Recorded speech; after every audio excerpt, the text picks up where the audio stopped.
V news Telangana news కి స్వాగతం. మేడ్చల్ జిల్లా దుండిగల్ పిఎస్ పరిధిలో దారుణం చోటు చేసుకుంది. మల్లంపేటలో గల పల్లవి ఇంటర్నేషనల్ స్కూల్ ముందు రోడ్డు ప్రమాదం జరిగింది. తల్లితో పాటుగా స్కూల్ కి వెళ్తున్న 1వ తరగతి బాలుడిని టిప్పర్ లారీ ఢీ కొట్టి పైనుండి వెళ్లింది. బాలుడు అక్కడికక్కడే మృతి చెందాడు. ప్రాథమిక దర్యాప్తులో మృతి చెందిన బాలుడు అభిమాన్షు రెడ్డి సంవత్సరాలుగా గుర్తించారు. ఇక బాలుడు బౌరంపేట గీతాంజలి స్కూల్లో ఫస్ట్ క్లాస్ చదువుతున్నాడు.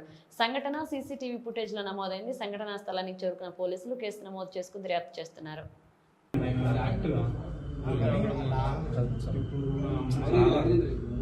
చాలా గ్యాప్ ఉంది.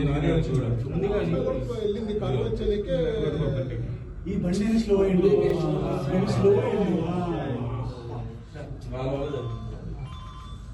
కొంచెం క్లాస్ చేసి వస్తుంది వాళ్ళు కూడా.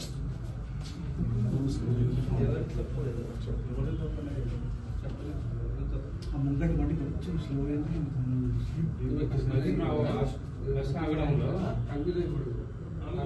కొంచెం ఏంటంటే అక్కడ బస్సు ఉన్నాయి. ఇప్పుడు ముంగటి బయట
One